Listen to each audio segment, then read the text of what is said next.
and it hits me, oh my gosh, this is that triangle. You know, there's explanation for everything that occurred in the Rendlesham bars incident that doesn't involve aliens at all. It was completely silent. It comes right over our heads. He saw a classic flying saucer really standing in the clearing. He turned over to my father and held his hand, and he looked in his eyes and he said, "We're not alone." Welcome to Podcast UFO for our live show. We're live every Wednesday at 8 p.m. Eastern Standard Time on podcastufo.com. During the show, feel free to participate live in our chat room. And don't forget to like us on our very active Facebook page.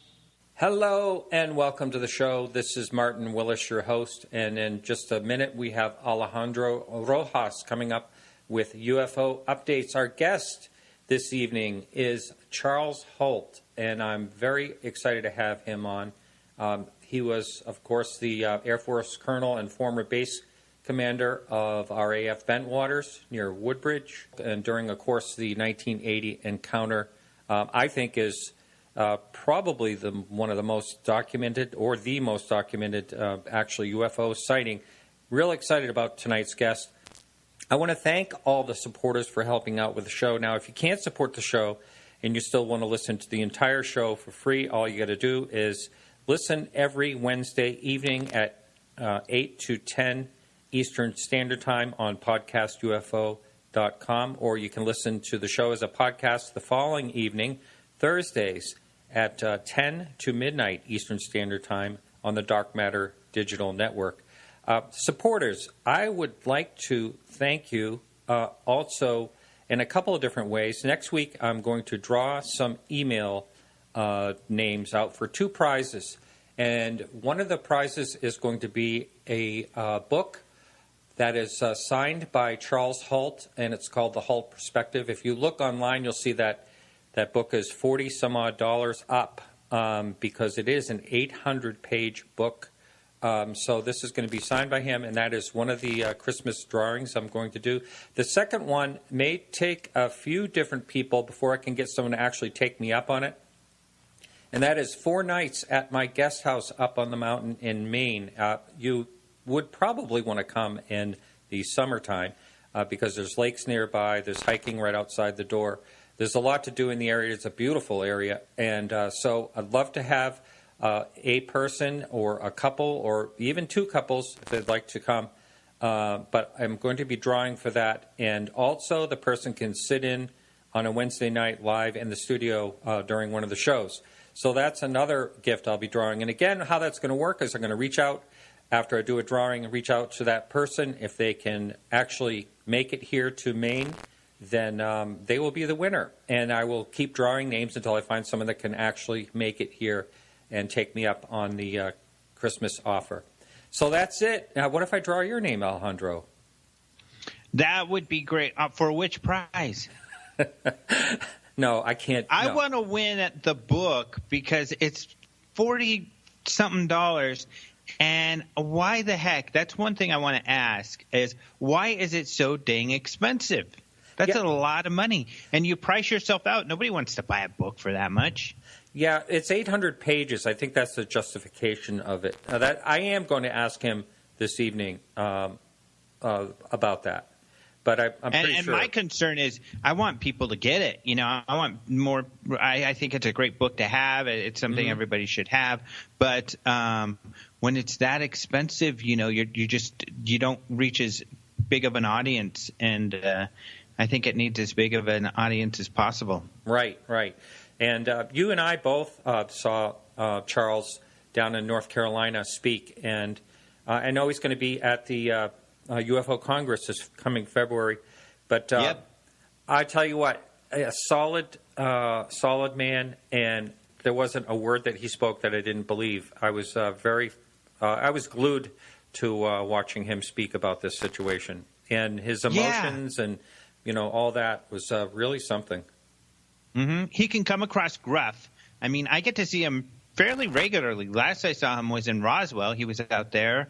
But I saw him do this panel in Vegas and some others. And he comes across gruff, no doubt. But it's because, you know, you got to think colonels are like this. My girlfriend's dad is a colonel. Of course, there's John Alexander, who I speak with quite a bit. Colonels are the boss, and they are demanding, and they come across as do this, do that. This is the way things are. And he, integrity is a big deal, and the integrity of the story he's trying to tell. And of course, and I think people can understand, he experienced this amazing thing. And when people are expressing things that are inaccurate, it frustrates him. For instance, last week we talked on your show about this Steve Longaro. We've got the interview at openminds.tv that Philip Mantle did, and that made some news of this guy who was a witness at Rendlesham, but doesn't have a very good memory of what happened when. And so he's definitely seems to have some things wrong, at least when it comes to details.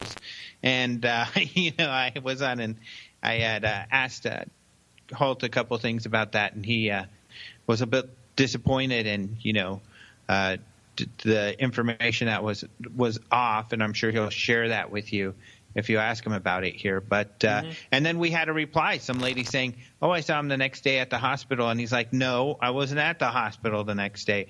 Who the heck is this lady?" And she may have seen him there at some point, maybe even months later or weeks later, but it wasn't the next day as she claimed. But she probably it was a long time ago. She probably has her memory wrong. In fact, I have absolutely no idea what I was doing on any given day in 1980, let alone Christmas. Right. I can understand how the night of the events would be like burned in your memory, but a day or two after, you're right. That's a long time ago to try to remember something accurately. Yeah. Unless there was something that she thought tied him into the event the next day. Otherwise, it doesn't make any sense. Well, meeting you for the first time was a very big life event for me. And I remember it was at our conference, it was at the UFO Congress, but beyond that, I can't remember the details. See, I think you were wearing that T-shirt, though, that you didn't like then, though. Yeah. See, now you got that wrong. See how the memory works?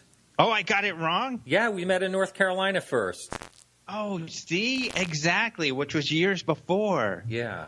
Wow. Ah, you're right. You even just referenced it earlier, but there you go. Yep. There you go. Proof is in the pudding. Mm-hmm. Pudding. In the pudding. So what you said there's not a lot going on in the UFO world. Well, and it's hard to say that. And I know lots of people will be like, oh, man, you're missing out. And there are a couple of stories. Now, here's the thing is that there are a couple of stories I'm following up on that look interesting. But I don't like to talk about them until I can verify them because there's so much bad information out there. Mm-hmm. Otherwise, if I'm not referencing a story that you've heard about or seen on Facebook, it's probably because it's a BS story that's in one of the UK tabloids that is just being blown out of proportion and it's not substantiated. Mm-hmm. And I just don't feel comfortable, sharing that kind of stuff. So I try to bring, some good information. But there's a couple sightings that we have from MoveOn that are interesting. And also, John Glenn, of course, passed away, unfortunately, in the last week. And there is kind of a cool video going around. Time Magazine, we have a link for them in our UFO headlines, posted it as well. But it's this clip. It's a really funny clip from Frasier. Did you see this? No, I haven't. Oh, so this is really funny. So essentially, Frasier and I can't remember what was the assistant's name, the Daphne lady at the Daphne. Yeah, I think. Oh no, Daphne was his girlfriend. It was his brother's English girlfriend. Yeah. Oh yeah. No. I got the one who worked in the radio station with him. Oh, okay. Yes, I know. I could see her, but I don't remember her name. Yes. So anyways, they're in the booth next door arguing about something, and John Glenn is sitting in the other booth, and he's like, they're recording him, and they're not paying attention to what he's saying. they've got him muted and they're arguing. Well, meanwhile, John Glenn's like, for me, honesty is a big deal, and I've got to come clean on something.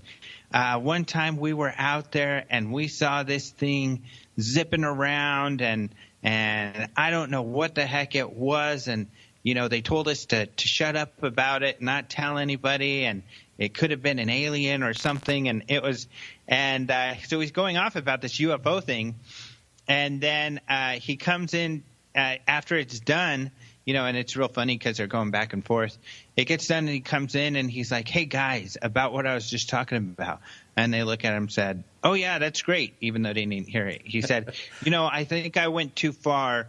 Did you record? Where's that recording? And she points to where the tape is. And he's like, yeah, I better take this. And he takes it and leaves. And it's just funny because, of course, that would have been a huge story and they lost it. But yeah, so that's the only real UFO story around him. Really, I think that's anything that you can hang your hat on or anything, which is in the story. It's just a Fraser thing, but that's something fun to look at. Otherwise, we do have another triangle UFO sighting that was submitted to MUFON. And these, of course, are just always fascinating, as you and I have talked about many times. This one's in Connecticut, a town called New Milford. And what's interesting with this is that this gentleman was approaching a stop sign. It was November 17th at 8:45 p.m., and he saw a brightly lit craft. It was really bright, and it was moving towards him. And as he got closer, he saw a blinking red light, but it was moving really slowly and low, and he said it was silent. And then it made a 90-degree turn. And at this point, he could see it more clearly and saw it was a perfect black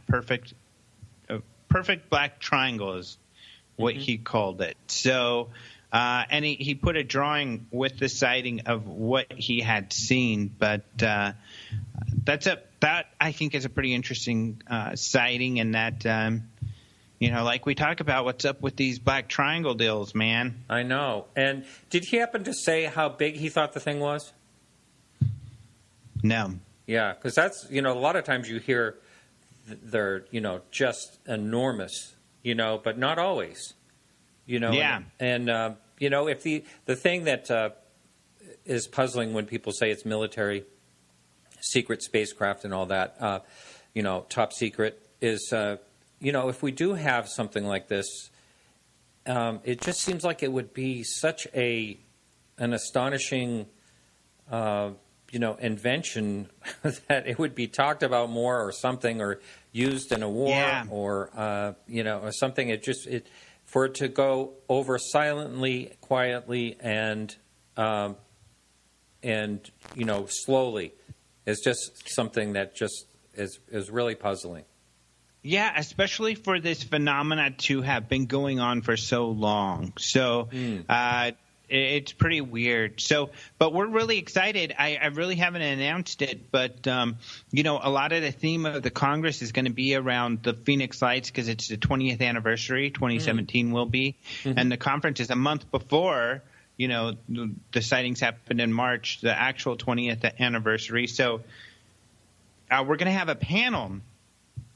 And David Marler's going to be speaking at the conference. He's going to be speaking about the Battle of L.A., and he's done a lot of research on the famous photograph. And he's got some research and discoveries nobody's ever heard before that he's going to be talking about. So that's exciting. But he's going to be on the panel. Lynn Katai, who did the documentary about the Phoenix Lights, a great documentary, is going to be there. We haven't announced this, but James Fox will be there. All right. And because he did, a couple documentaries, and his documentaries included the Phoenix Lights, and he's going to be bringing with him some of these witnesses to the Phoenix Lights. So we'll hear first hand from them on the stage. But we're going to have a panel with these guys, and I think Richard Dolan, too, will be on that panel to talk about the Phoenix Lights and their significance and triangle UFO and those sort of topics. So that's going to be fun. Wow, that's going to be awesome. I'm really excited about that. I know that James is still working on this 701 movie, and I know he said, it's a couple years out still. There's a lot that goes into something like that, and if anyone hasn't caught his previous movies, they're really, really good. One of my favorite UFO movie is his Out of the Blue, and what's the last one? I Know What I Saw. I Know What I Saw. Yeah. Yeah, they are. Most people say the one or both are their favorite UFO documentaries. And they are really, really good ones. So, I know on the 701 they lost their funding for a period of time. So that happens sometimes when you have funding, sometimes producers providing money back off for whatever reason, their own financial reasons. But they lost funding for a period of time, but supposedly they have gotten some new funding, so they are moving forward again. But we'll get an update on that at the conference. Great. Awesome. Well, thanks so much, Alejandro. No problem. Thank you, my friend. All right, and we'll talk next week. That'll be just a couple days before Christmas. That's right, next week. All right. Okay, everyone, so hang in there. After this quick music break, we'll be back with Charles Halt.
Charles, welcome to the show.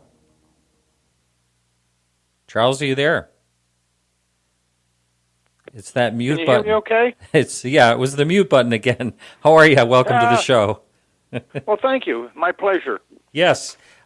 So let's see. I was just looking. It was about 2 years. December 11th was the last time you were on. You were on with John Burroughs. But so glad to have you back. You have a new book out, and it's 800 pages long, and it's called the Halt. Boy, I'm having a brain cramp. The Halt Perspective. Thank you so much. Sorry about that. The Halt Perspective.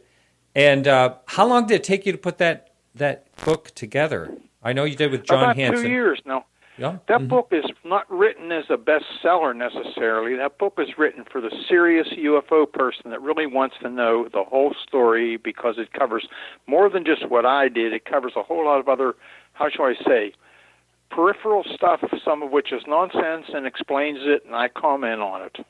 Uh-huh. It's got 1,000 pictures, some in color. Oh, in color, yeah. So this was a, just to clear the air a little bit, because I know, you heard Alejandro mention that it was an expensive book, and, few people commented in the chat room.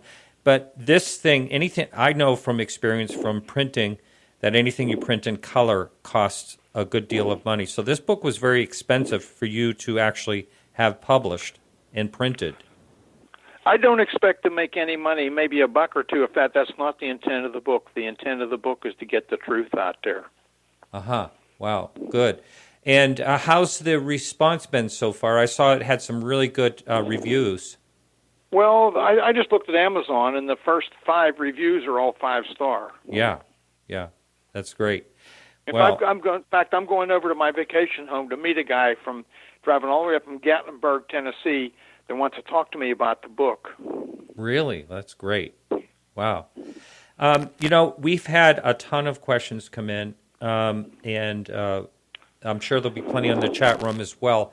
But we've had them come in from email, from the forum. So I'm sure we're going to get to them. But I had a couple of questions. I don't really want to bore the listener who, this to me is one of the iconic cases, and we really don't have to go into the whole story of it. There's plenty of information out there. If you're new to the show, you can just check anything about Rendlesham Forest. There's a ton of things on YouTube and some there's TV a problem shows. There that about 10 or 20% of that is nonsense. Yeah, that's kind of goes across the board with anything, when it comes to what people put on YouTube. I think it does anyway. But I would like to ask you a couple of questions. Now, maybe these have been asked before, but just a couple of things I was thinking of that may not have been asked, and I'd like to start right out with those, some questions that I put together for you. And that is, after the incident, I understand that, everybody was debriefed or interrogated or whatever you want to say. But the thing that really puzzles me is, why did they let you and Peniston keep such strong evidence, such as the recording, Peniston's little notebook, the plaster casts, and things like that? Why did they not want those things handed over? Number one, I don't think they knew about the plaster casts. Keep in mind, Peniston's plaster casts disappeared. Maybe you don't know the whole story on that, but one of them was put inside a sealed, taped-up box, numbered, inventoried, and put inside a larger box, put inside a huge shipping crate, which is caulked and sealed and nailed closed, and shipped to the States. When they opened that big box, guess what? The cast was gone, and the other cast disappeared. The only cast that's still available is the one he gave me, which I hid away. That's number one. Now, I don't think anybody knew much about my tape. Yes, the senior officers did, but they didn't think it would ever go to light. My memo, there was no copy ever kept in the office. It was typed on a select typewriter. You probably remember those. That was before word processors. We did have a carbon manifold, which disappeared somewhere in the office. So when Larry Fawcett and Barry Greenwood, the authors of Clear Intent, came in initially and requested under Freedom of Information to get a copy of my memo, we didn't have it. When I needed a copy, I had to go on the Internet. Would you believe that, to get it? And the tape, I kept the tape. I did not share it with anybody, but Ted Conrad, who was my boss at the time, asked me to make him a copy. I realize now that copy was given to General Gabriel. I didn't know that 2 years later. The British told me that, would you believe? He put the copy back in his desk drawer. It's on a little microcassette. And Sam Morgan found it. Well, Sam Morgan and I weren't exactly on the same frequency, let's put it that way. And Sam thought it was funny, so he started playing it at cocktail parties, and somebody told somebody who told somebody. And Harry Harris, a UFO investigator and a lawyer, so to speak, from Manchester, managed to get his hands on it and sold it for a small fortune. Really? So the tape got out, my memo got out, and what can I say? Oh, I didn't tell you how the memo got out. The memo was sent to the MOD through Don Moreland. Don Moreland kept a copy, and unbeknownst to me, he sent a copy to the liaison officer, his boss, at 3rd Air Force. He put it in the file. Well, when Larry Fawcett and Barry Greenwood came in to Bentwaters, and we said we didn't have anything, which we didn't, they went to 3rd Air Force. And my good friend Pete Bent, who was then the 3rd Air Force commander, talked to the RAF, and they said, oh, we have a copy in our files. So he called me, and he said, hey, Chuck, because we were friends, I'm going to have to release your memo. I said, no way. Burn it. Your life and mine will never be the same. I didn't want all the publicity. It was not career enhancing.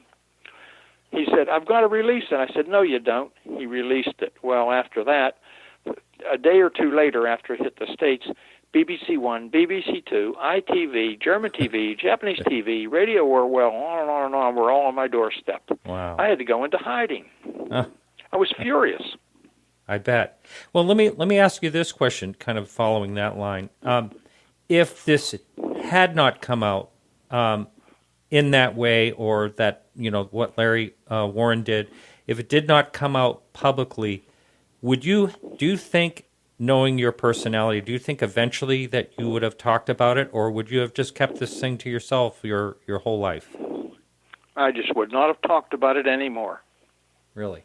Wow. I had no intent. I did not want the publicity. I didn't need it. I have my own life. I knew what would happen. Right. So what has it changed?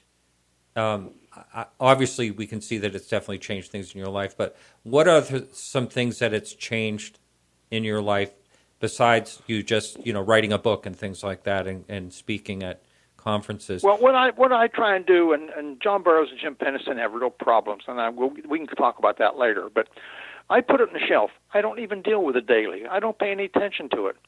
In fact, I wasn't even going to do the book until I was pushed into it we can talk about that a little later, too. No, it hasn't affected me much other than I've gone to a few conferences and I've talked a few times with a few people such as you just to get the truth out. It's important. Uh-huh. Yes, and I don't know, you were listening to the news earlier, and I mentioned that when I listened to you in North Carolina, I really felt like I was hearing the truth, and I really appreciate that. Now, being a base commander in general, you must have a terrific amount of pressure on you, and especially a base like RAF Bentwaters. And I know it's classified, you can't talk about if there was or was not nuclear arms there, but whatever, you had your hands full. Was that a real high-pressure job to begin with? Well, let's put it in perspective. That was the largest tactical fighter wing in the free world.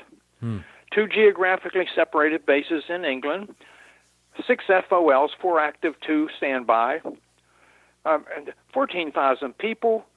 Wow. It's a small city. Yeah. I worried about paving the runway, paving the roads. I worried about security of the fence. I worried, I had a confrontation with a motorcycle gang, on and on and on, you name it. Wow. Yeah. So your day-to-day life, I'm sure, was full of, was very busy, I bet. Especially I never realized there was that many people involved. Amazing. My day never stopped. Right. So you had to make a lot of decisions. You had to direct people. And when you first heard about this happening on the 26th or 27th, whenever it was. The night of the 25th, the morning of the 26th. And you just, at that time, did you just think it was a bunch of baloney, or did you? No, I didn't think it was baloney because I knew some of the people involved, but I thought there had to be a logical explanation, and I won't say I brushed it off, but I didn't pay a lot of attention to it. I picked up the blotters, and I took them up to the office, and then that was a Monday morning, as I remember. We had a staff meeting, and the senior officers all read the blotter, and they kind of chuckled, and I said, yeah, something happened out there. We don't know what it was, but I'm not concerned. Then I realized as the day wore on, etc., that all the cops were looking to the sky, and the cops went crazy over this. Wow. Now, did you feel like ahead of time, before this ever happened, let me rephrase that, before this ever happened, did you ever think about the UFO topic at all, or was it just something so far removed from your daily life that you didn't think about it? Well, let me explain. When I was about 13 or 14, our church had a big rummage sale. You know what that is? It's sort of like a big garage sale. Everybody in the church puts stuff up, brings all the stuff, everything from paintings to you name it. And I got tasked by my mother to help unload vehicles and put stuff out, sort things. And a big box of books came in, and I was an avid reader. And there was a book in there by Donald Kehoe. You've probably heard of the book. Yeah. A classic. Along another book or two. And so for about 20 cents, I bought 2 or 3 books, including that one. I read it, and I thought, that's very interesting. I forgot all about it. I never gave another thought to UFOs or anything of that nature until what happened at Bentwaters. I don't even remember reading about the Battle of L.A. I don't remember reading about the stuff over D.C. I certainly remember the Korean War, but I don't remember anything. Didn't pay any attention to it all. Wow. Yeah. And then it just got shown right in your face. The one question I think I heard you talk about at one time is when you came out publicly, when you actually spoke about it yourself. You heard everyone else talking about it, and I do want to talk about the kind of convoluted controversy among the witnesses. But before that, was there ever any type of threatening feeling or any type of blatant threats to you about none whatsoever? About but I have to say, very early on, when I started, I actually was trying to work with Larry Fawcett and Barry Greenwood when they finished Clear Intent and were ready to start another book, and they were working with Larry Warren till they found out he was a fraud. So anyhow, I even signed an agreement, but the agreement was they would stick entirely to the truth, entirely to facts. Well, they gave up.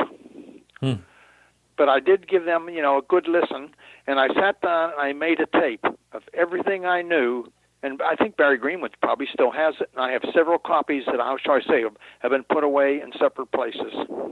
Now, speaking of the recording, going back to the recording we talked about earlier, that there's little bits and pieces, and then there's the 21-minute version I listened to that someone posted on YouTube.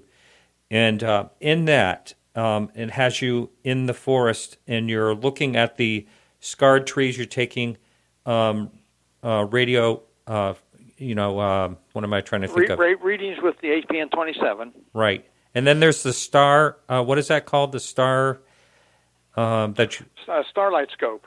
That's actually night vision scope. It's first generation. And then you were looking at, and there was some like heat or some type of heat still? Well, I don't know. I just said heat. I didn't know. I see. There was something that illuminated. When you look through them, if you ever look through a night vision scope, the original version, some of the newer ones are much better. Everything is greenish yellow. There was some brighter stuff. I see.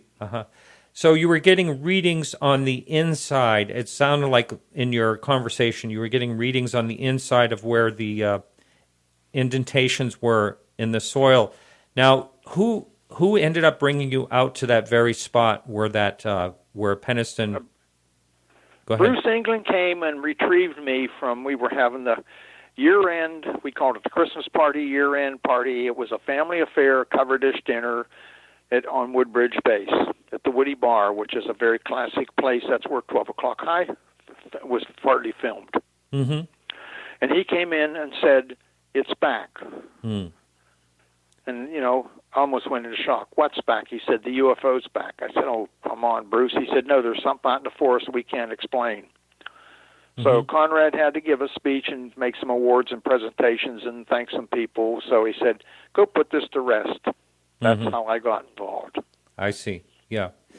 Now, but did you actually went to the very site where the craft supposedly had landed the day before? That's where Bruce took me. I see. Okay. And when did you actually see? I also took a soil sample. Now, an interesting thing is, I had a British friend 3 or 4 days later come out, and he also took a soil sample and had it analyzed, which I had mine analyzed later, but we can talk about that. And he said, "Oh, I know how this happened. There's traces of calcium carbonate there." I said, "Yes, Peniston made plaster casts, so obviously there'll be some calcium carbonate there." So I knew I was where he took the casts. I see. Okay. And is that the vantage point from where you saw the object that looked like the eyeball? Yes. So right from there. And did that... Right from there. That's when we first saw it. Yeah. And of course, we moved, trying to get closer to it. After it came into the forest, we watched it. It went back out into the field. We watched it. We went up to the edge of the fence, which was at the edge of the forest. And there's a farmer's field out there then, and the farmer's house was beyond. And is that when all the farm animals became quiet, or they were real quiet then when we went out into the field? And so I've been trying. I've heard you talk about this thing that looked like an eyeball, and it's really intriguing because I also heard at one point that from the weapons area with a 12 magnified set of binoculars, it looked triangular, and so that's what Jim Peniston also described. But this thing defied everything else. It had it looked like molten dripping off of it. That's the best way I can describe it. And having worked in the steel mill when I was in college and watched them pour, stuff from the crucible. Mm-hmm. Mm-hmm. But now, what the people in the weapons storage area described was much larger and up over them, not toward the coast more. What Jim Penniston saw was 9 feet approximately on the side and was on the ground till it levitated and did whatever. Yeah, yeah. And did this thing move in a steady line, or did it move up and down, or zigzag, or any? It came straight toward us into the forest, and when it went into the forest, it moved up and down, and in other words, avoiding the trees, like it was under intelligent control. Wow. As far as I could determine, it did not hit any tree. Wow. Now, the forest was Corsica pines. They were about 12, 14, 16 inches diameter and 150, 200 or more feet high, and with a heavy canopy overhead and very few lower branches because, of course, they shut off the light. Mm-hmm. Now, but the other craft, apparently, when it exited the landing area, it actually bumped into the trees, right? There were some branches and some scuffs on the trees? Well, I don't know that for a fact. There were some branches on the ground, and when you looked up overhead, there was the equivalent of a hole, so to speak, in the tree canopy. Right. Now, when you and I met in North Carolina, I told you the story that a friend of mine had when he was watching this UFO, and the one he saw was in the shape of a box. He said it was just square like a box, and then it burst into 5 lights, and you said, oh, my God, that's exactly the number that this thing, the eyeball thing, burst into 5 lights. That's what the eyeball did. It just, it's sort of like a fireworks display, but it did it silently. And did my friend that had the sighting I just mentioned, said that these 5 lights, they made like a formation and blinked and things like that. Did the 5 lights that you saw just disappear, or did they do something? No, they exploded. They went out 10, 20, 30 feet or something. I can't remember exactly how far, and they just disappeared. They were gone. Wow. And so that's when I said, let's go out into the field and see if we can find some residue or some burn marks on the ground or something from whatever was dripping off the object we saw. And we found nothing except, cow pies. That must be, I mean, what were you thinking? I mean, how could this happen? Well, I was thinking I didn't want to be there, and how did I ever get involved in this? Nobody's going to believe this. This didn't happen. How can I get out of this now? Yeah, I bet. I mean, to see this thing burst and then totally disappear, I mean, this kind of just defies everything that you can possibly think of. I mean... Well, I first thought it was ball lightning or something like that, but when it exploded, ball lightning doesn't do that. Right. And someone else mentioned that this thing looked almost like it had a pupil. It did. I said that. It had a dark center. Yeah. Wow. And what were the colors? It was a reddish orange. It's very glowing, just like a fire. Yeah. And we could see it clearly. At that time, the farmer's house, which was directly across the field from us, and it was in between us, now there's the large hedge, but there was low hedges, and first and second floor windows on this side, the side toward us, were flickering brightly, and I was thinking, wow, I wonder if this is affecting those people in the house. I was concerned for them. Oh, yeah. And there were some civilian witnesses, right, that came forward eventually? Not right there with us. Uh-huh. There were some came forward later that saw things from, different vantage points. Right. Now, going and changing a little bit here, I do want to talk more about the sighting, but one of the things that always seems to be talked about is why is there so much controversy between all the witnesses? Not all of them, but the witnesses that actually speak about this.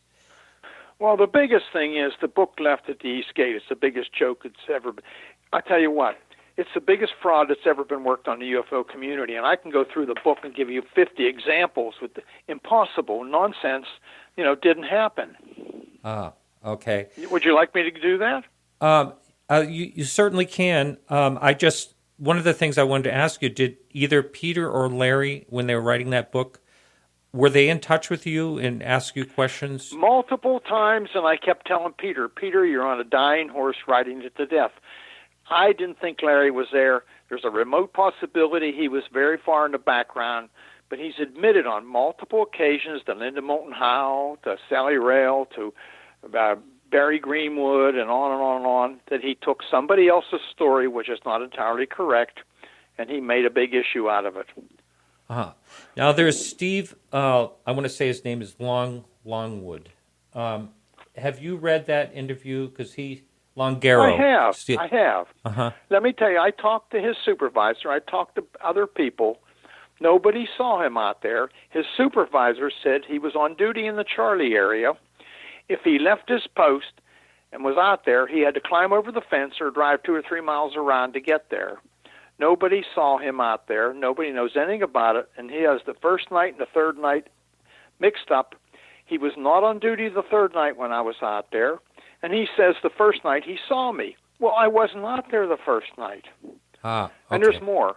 I mean, I'm not saying he's a liar. I'm saying his probably time has taken its toll on his memory, maybe. But he had probably heard a bit on the radio, the cop radio. Mm-hmm.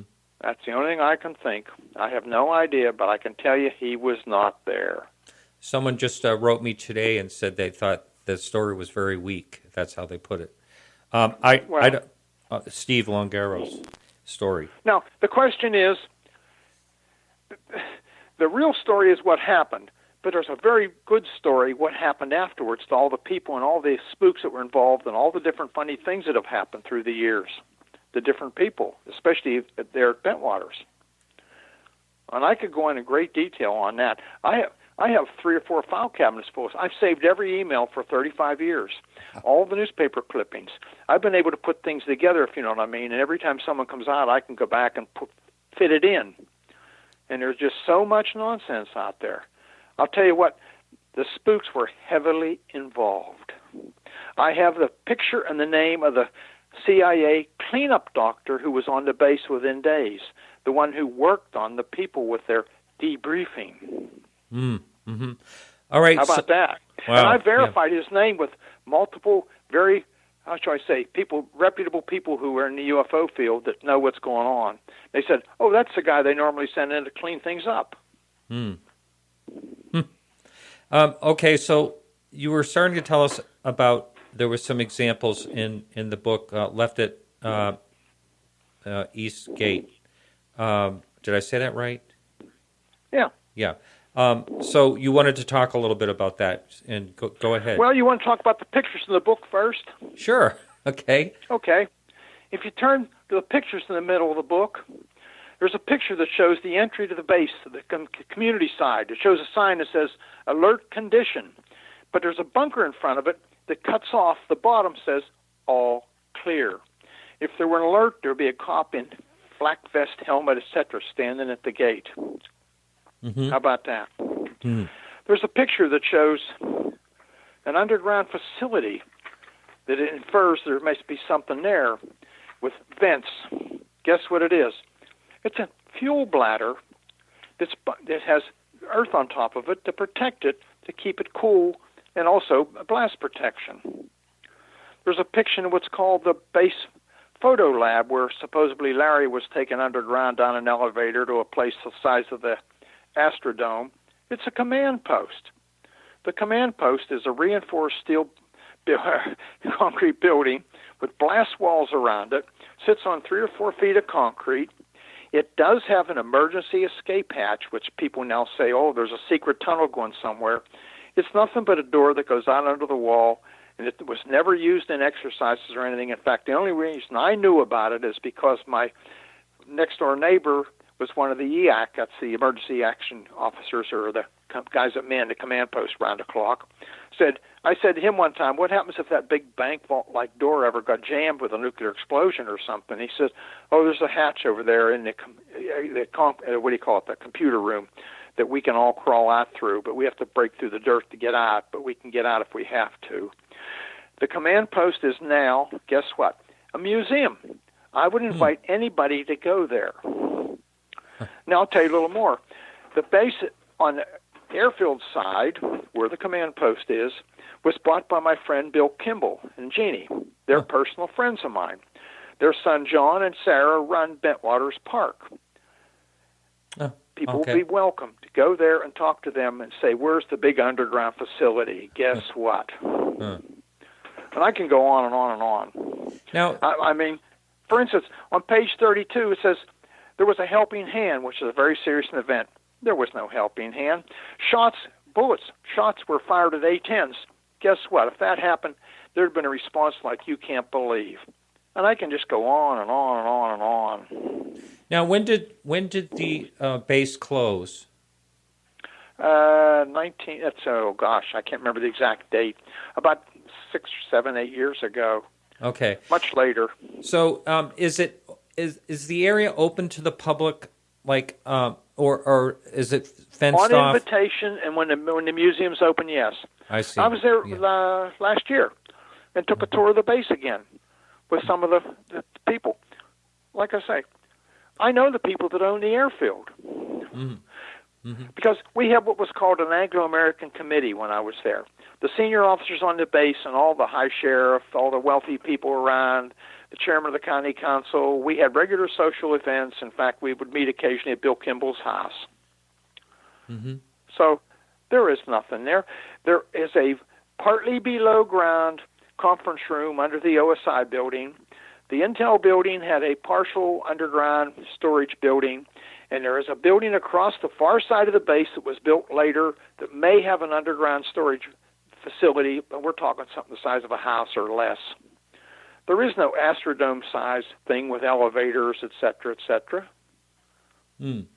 All the nonsense about being picked up by Chinese-looking guys driving a limousine and gassed and going on to the airfield side of the base. Let me tell you something. If somebody came with a limousine on the base, we all knew it, the senior officers, all the cops, because they were bored to death at the gate. And he would have never have gotten on the airfield side of the base with a plate, New York City plate on the car. Gosh. Now, let me ask you something. How many people would you say in both occurrences in total actually witnessed something? The first night, the only people that witnessed anything probably were the 3 people, Burroughs, Peniston, and Cabanas-Sack, that went out. The rest of the gate didn't see much of anything except perhaps lights from a distance. Yeah. The second night, Bobby Ball and what's her name, Lieutenant, I've forgotten her name now, Bonnie Tamplin, were probably the only ones, although somebody else may have been there too. The third night, when I went out with Bruce England, there were 4 people with me, 5 of us total. There were probably 15 cops, maybe 16 or 17, including John Burroughs, who hitchhiked a ride out there, available or there. But they were told to stay back where the vehicles were on the Forest Service Road. They did not come into the forest until the 5 of us returned. I sent everybody back to the base. There was still 1 or 2 cop vehicles there with a couple of light-alls. And Burroughs said to me, I want to go forward and look again. I said, okay, but make it quick. And Bustinza, who was with me the whole time, I mean, he hugged me so tight he could have kissed me. He was frightened to death. He and Bustinza went forward to where the supposed landing site was and came back in, 5 minutes or less, because it was only 100 yards and we could see them. And we all went back to the base, and that was it. Now, how many people in the WSA? I don't know. There were multiple people out there. Some people went up in the tower. Some people were on the ground, on the bunker. So I can't tell exactly how many. Less than 20 or 25 at the most. Not even that many, probably. Now, are there some people that refuse to speak about it at all? That you're aware of? Bruce England won't talk about it anymore. Bustinza doesn't want to talk. I really feel for Bustinza. He was worked on. Something happened to him in the debriefing, because he talked about underground facilities and all kinds of things. He never left my side until he went back with Burroughs for about 5 minutes. Now, so he was messed with, and so were other people, and Larry... So were other people, including Larry Warren, because Larry Warren was running around the base with his hair on fire. Larry Warren, in the book, says he was in Germany. His girlfriend says that's not true. He was in the dorm drinking with us in a dorm bar somebody set up in their room, and was very furious that he wasn't involved. Then big evidence that Peter Robbins says is that, well, he wrote a letter to his mom. read the letter. It says, some guys saw a UFO. It doesn't say, I was out there and this happened. Oh, wow. So, Well, interesting. And so they were worked on, and they were there's no doubt given... in my mind. If you go do a little research, go to Nick Pope's website. The OSI has a document, so does the CIA. They're allowed to use hypnosis. There's a list of 400 or 500 drugs that they're allowed to use, everything from sodium emerald, sodium pentothal, LSD, to stuff I've never heard of before. And there's the procedures. Here's how you get permission to hypnotize somebody when you need to do it. Would you believe that? And do they did this in hopes that people just wouldn't talk about it? Is that right? Is that I think what they were doing is putting up a smoke screen, disinformation, which they're skilled at. Believe me. There's the whole science of that. I know a whole lot more about that than I can talk about. But, yes. So when it came out, if it came out, that everybody would say, oh, little green man, this and that, and the next thing, ha, ha, ha. Wow, yeah. Boy, I just, it just bothers me to hear this. And I know that John Burroughs... I've only scratched the surface. You have no idea. Yeah, and John Burroughs is actually getting some compensation for what he is relating to some health issues. Yeah, read my book, a copy of my letter, and Gordon Williams' letters in there. And he also got some help from the CIA, by the way. Now, what? Now, what John's heart problem, is that related to the event? I don't know. It could be. I have no idea. I'm not a doctor. Jim Pennison has some medical problems. I understand Bastenza does. I don't know. I can't tell you.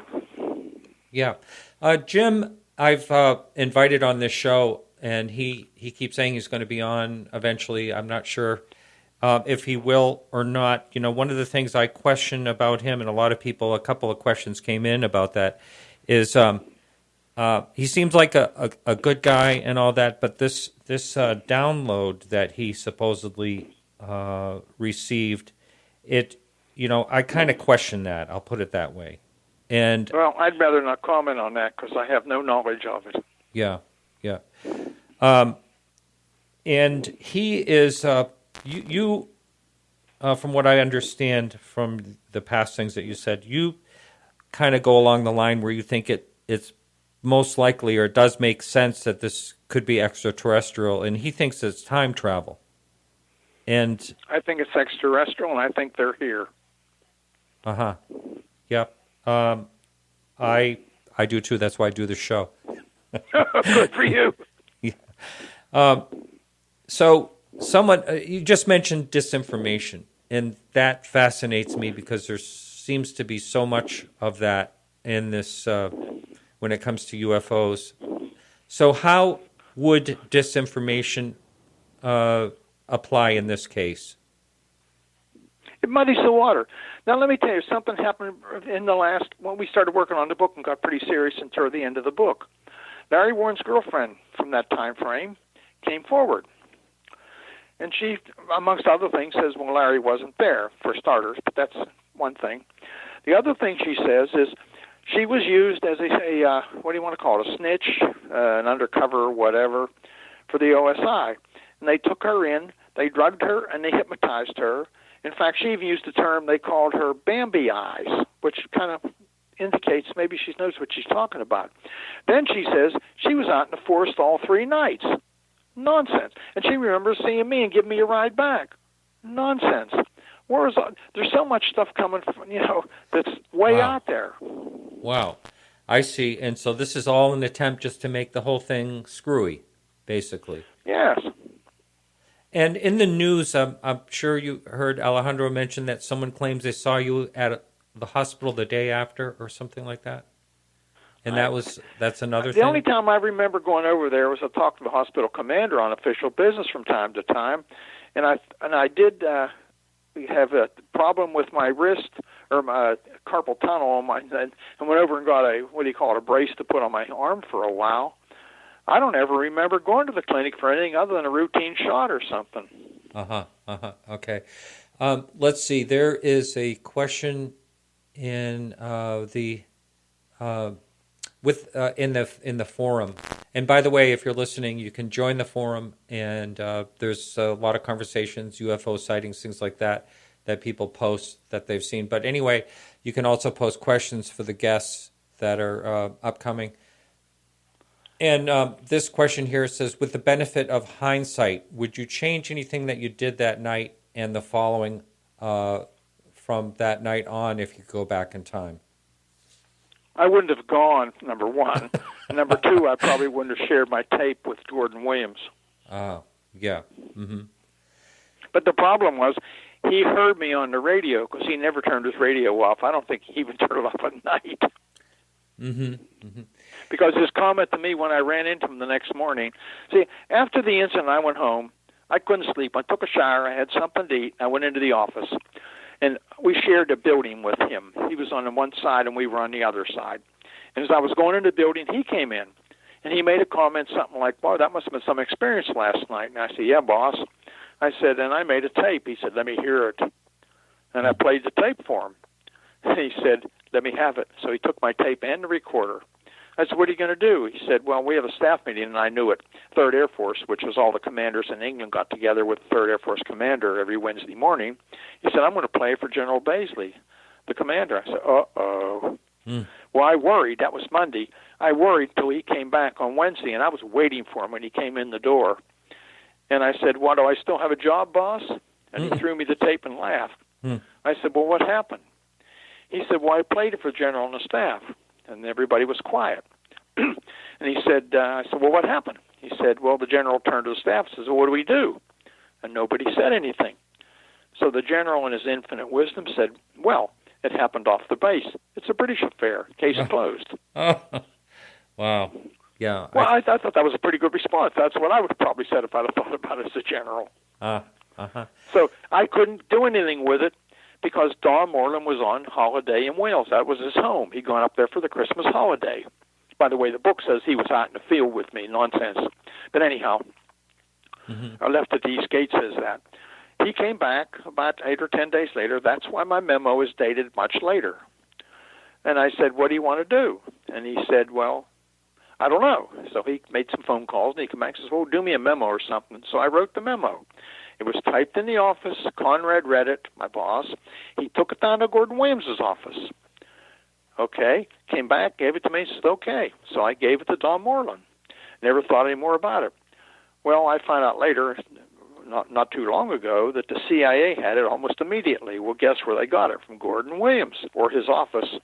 His exec didn't know anything about it because I knew him personally. And he said to me, well, tell me about this. I don't know anything about it. So guess what? Wow. So when these...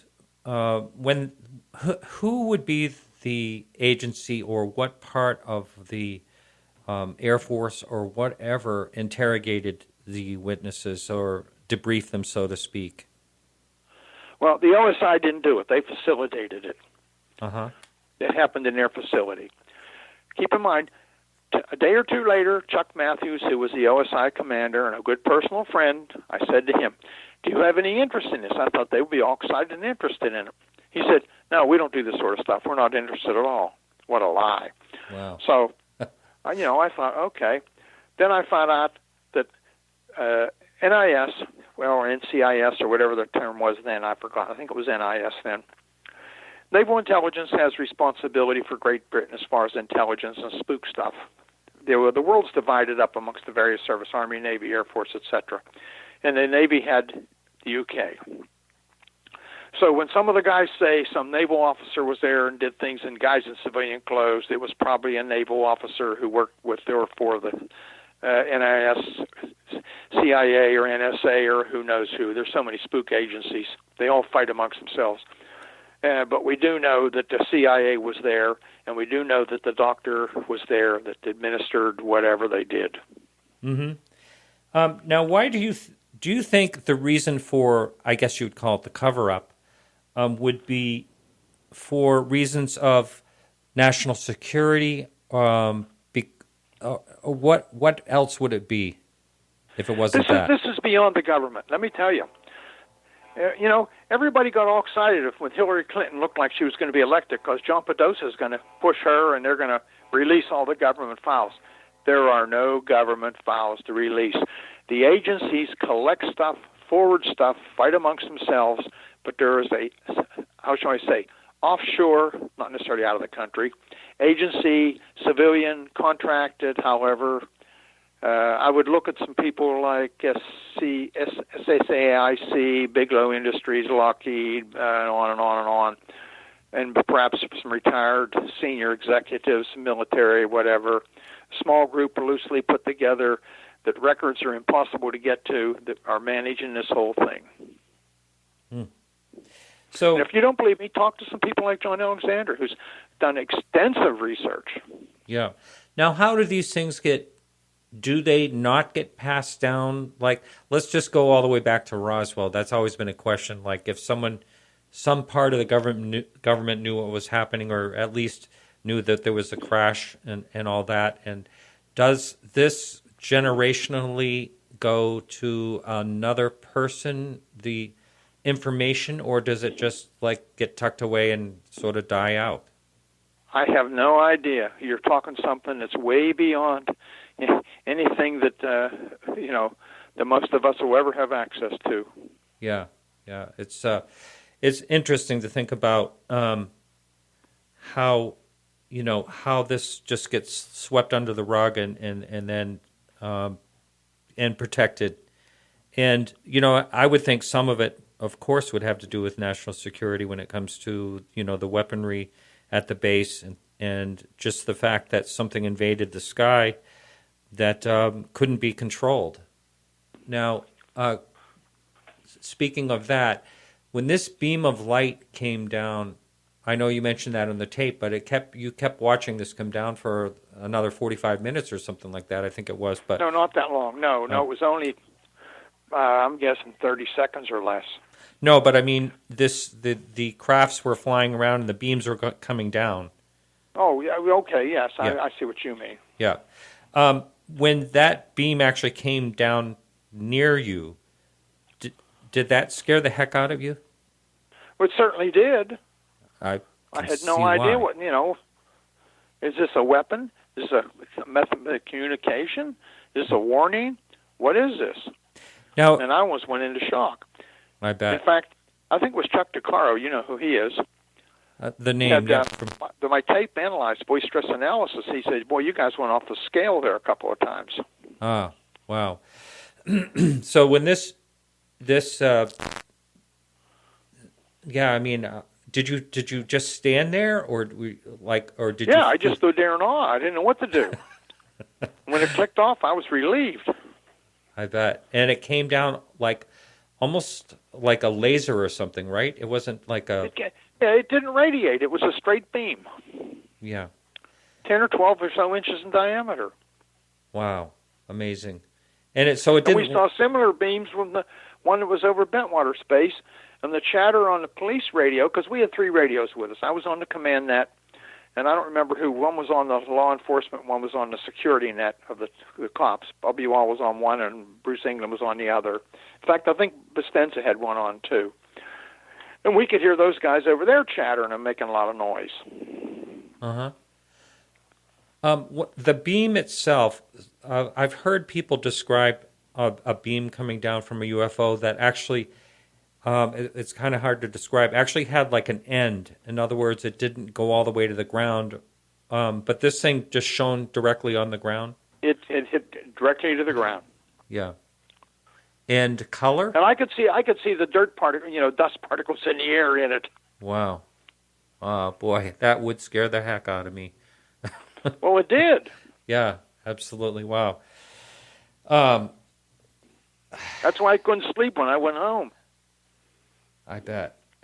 And going back to the triangular craft that I mentioned earlier that people said they saw, the crafts looked triangular. But they were too far away for you to distinguish that yourself? The objects in the sky, all I could see was a bright white light. Mm-hmm. And they were illuminated so bright I couldn't pick out a definite. I couldn't say it was a square, rectangular, or whatever. Yeah. And this thing, you talked earlier about this thing, the eyeball that blew up into 5 lights. And did anything else strange like that happen, or formations of the lights in the sky? Other than the objects we saw to the north in the sky before that the object came overhead and sent down the beam, we saw the objects that were elliptical with multicolored lights. That's when I was calling the command post, said call Eastern Radar, in other words, air defense people, and the air traffic control people, and see what they see, and they kept telling me nothing. Well, I found out later they did. Yes. The air traffic control people were on record. Now, they didn't say anything then for fear of losing their job. Now, there's some people are talking about that. Retired people are talking about that now. Are you familiar with that? I know them. I've talked to them. Uh-huh. And so they're actually admitting that, something actually happened. What they said, the air traffic control people, was something went across their scope in like 8 seconds, 120 miles across the scope. So in other words, 5,000 or so miles an hour. Came back across their scope.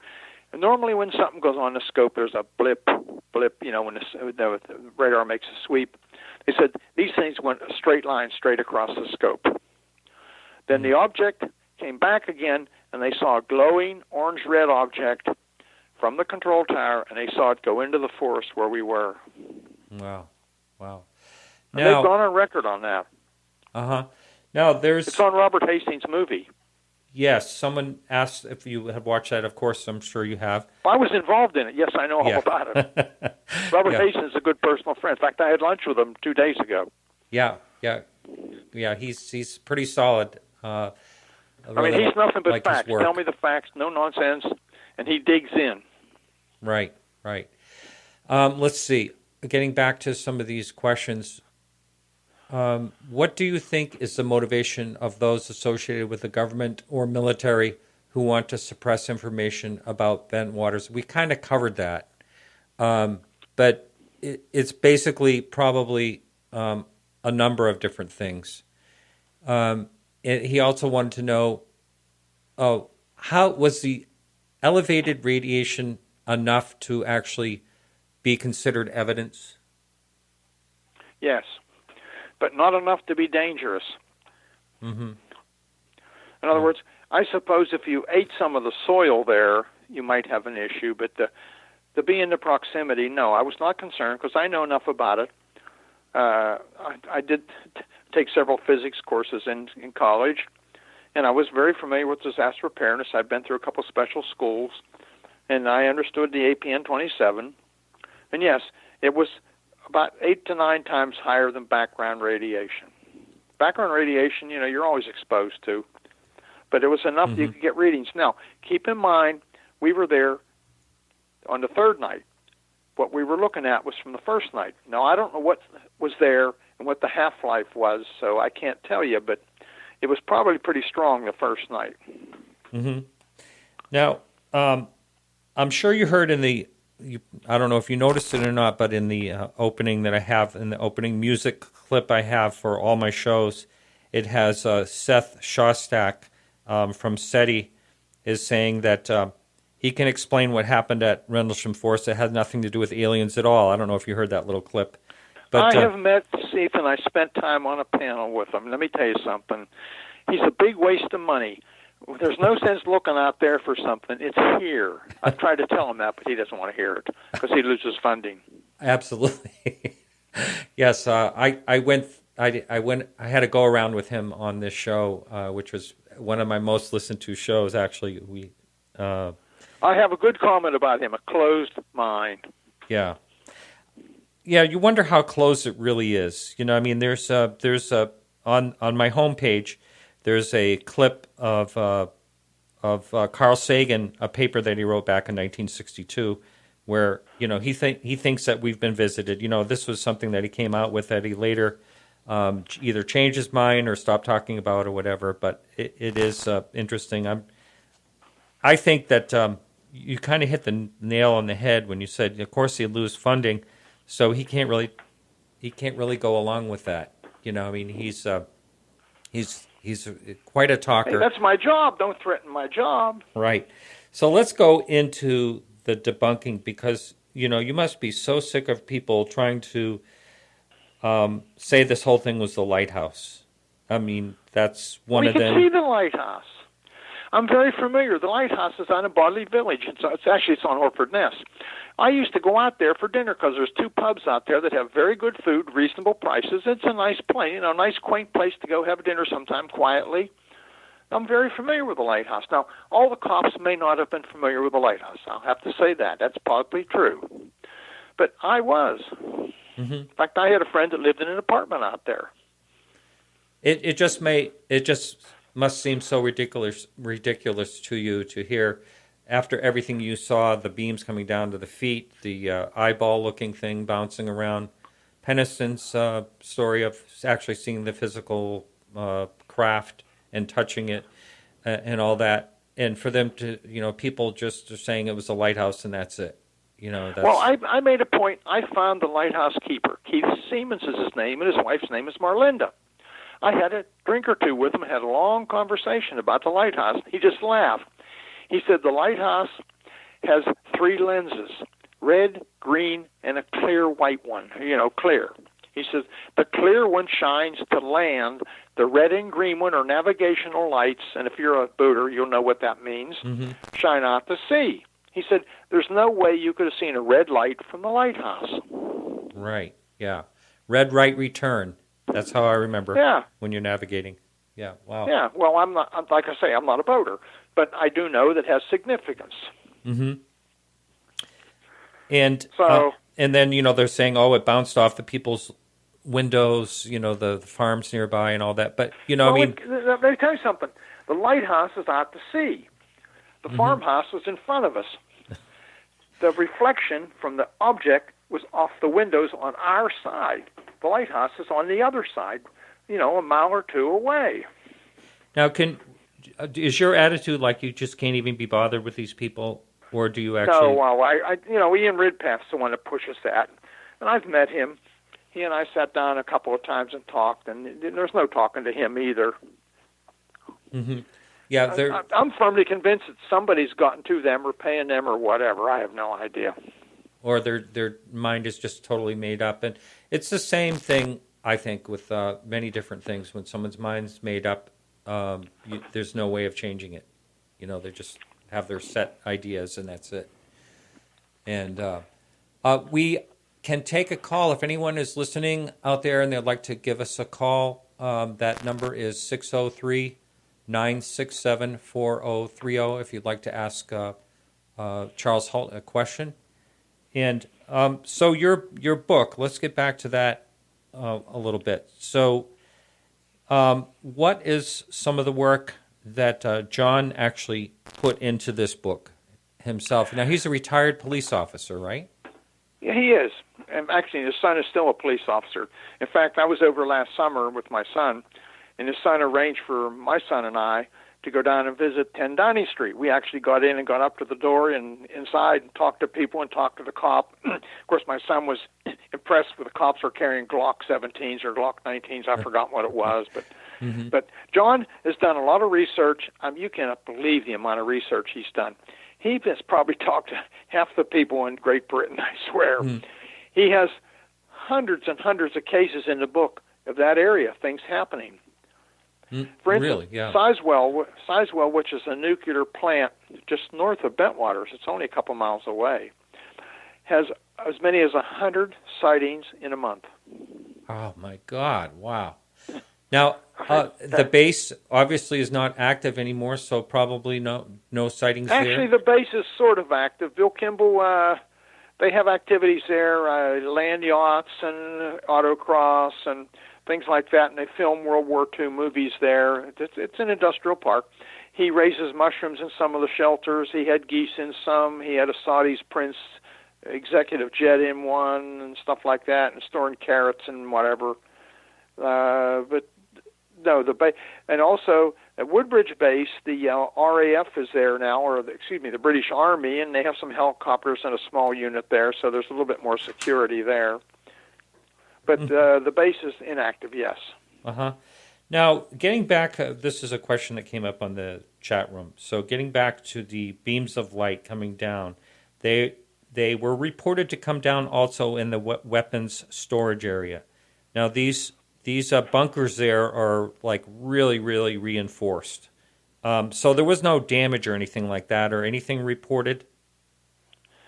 I don't know that any beam came down there. I said in or near or, beside whatever. I got that because I was, remember, a mile or two away. I got that from the chatter I heard on the radio. I see. Uh-huh. I can tell you the bunkers are concrete bunkers. They're earthen embanked. Yeah. So they could probably be bombed and not affect what's inside. Well, I have no idea. Yeah. But I can tell you they're pretty secure. And to get into that area when we were active, the only way you could have gotten into the area is to ram your way in with something very big and strong, if you know what I mean. Some type of a tracked vehicle probably, or drop in by helicopter. But there were procedures to deal with all of that.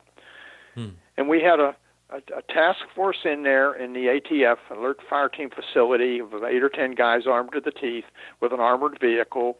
We had patrols on the ground. We had a patrol in the tire. We had a 30 and 30, which means within 30 minutes, 30 people armed to the teeth with everything from machine guns to you name it. So, wow. And a backup possible force if necessary. So it was a pretty secure area. It had a double chain link fence. I think there was 10 foot high with razor tape on top, sensors in the ground, sensors on the fence. Now, I have to tell you, we did have some penetrations by something strange. Really? On more than one occasion, something got inside and was actually banging on some of the doors and doing some things, and managed to get out without anybody, catching them. Wow. Now there was no video cameras, obviously. No, there was no videos of that. Yeah. Wow. There were multiple incidents like that there. That whole area is very strange. There's a lot of unexplained stuff happens there. And a side note that's kind of funny is Butley Village, which is just up the street, is the home of British witchcraft. Oh, really? Not that ties into it, but I just think that's interesting. Wow. Now, someone and said... Just to the south is RAF Bodsey. That's where some of the biggest experimental radar was during World War II. And a lot of funny things happened down there. And Orford Ness, where the lighthouse is where the British did a lot of experimental stuff that they don't want to talk about, like nuclear triggers and stuff like that. So that after whole area is fraught with unusual things. Right, yeah. After these incidences happened, did things go ongoing, like after, say, a few months down the way? Did people see other things? Yes, and they have to this day. To this day, wow. That's amazing. Even the guy, we had a problem in the weapons storage area with the rabbits. Now you're going to laugh, but the rabbits burrow and rabbits multiply like wow. And they made some of the bunkers, the dirt on the bunkers, look like Swiss cheese. So we hired Mr. Jolly to come in with an air rifle. And Mr. Jolly's job was to come in at night with a couple guards walking around with him, and he would shoot rabbit after rabbit after rabbit. And Mr. Jolly can tell you stories about seeing little creatures wearing long brown clothes like monks in the forest on more than one occasion. I mean, that's just one example. There's probably 50 or 100 more. Wow. So this is like one of these areas that I've had a number of people on the show talk about, areas where all these different things are happening. And but it seems to me, I mean, my first thought was that this was happening at the base because of what was there, the weapons and things like that. What is your general thought on why you think it happened around there? I think that may have been part of an attraction, but I think there's something else. There's some kind of an attraction there, a portal there, or something there. I don't know what it is. Wow. Yeah. I didn't realize there were that many sightings that you're talking about. It's a continual thing. Now, this seems to me there's some people getting heavily involved in UFO detection. There's Mark D'Antonio with his partner, Don Trumbull. There's also Leslie Kane is involved with a bunch no, of Leslie's other people. no longer. Leslie's a good personal friend of mine. She's no longer much involved. She's doing another thing now. Yeah, I know she's last time I spoke with her, Afterlife. she said she's writing a book that has nothing to do with UFOs. So maybe she's That's not. right. Yeah. Okay. Well, that's too bad because she's a great person to have involved in this. Like I say, I know her very well. I've been up to stayed with her and Bud Hopkins, and had a lot of dealings with them. Mm-hmm. Mm-hmm. So, but the UFO detection, getting back to that, you would think that this area would be a place, a prime area for someone to set up something to detect these things that are going on there. I would suspect so. If I were to ask this, single out of sight, I would start. That would be at the top of my list. But there are probably many other places too that I don't know about. Yeah, it's so puzzling because you mentioned a portal. That's definitely one of the possibilities because it doesn't seem otherwise to make any sense why something keeps happening in a certain area. To me, it doesn't make any sense. So someone wanted to ask about the air traffic controller. We already talked about that, but there was a claim of seeing a massive ship over the bunkers. Is that something you heard about? One of the cops said he saw a large, the equivalent of, I guess the best way to describe it is a mothership. Really? What I suspected what we saw was something under intelligent control with probably, no intelligent life in it, but some type of a mechanism that it was controlled. That's the only thing I can think because of the size and shape and what it did. And the objects I saw in the sky, the way they moved, at such speed that you and I could never, they pulled 15, 20, 30, 40 Gs. Jeez. There's no way. Wow.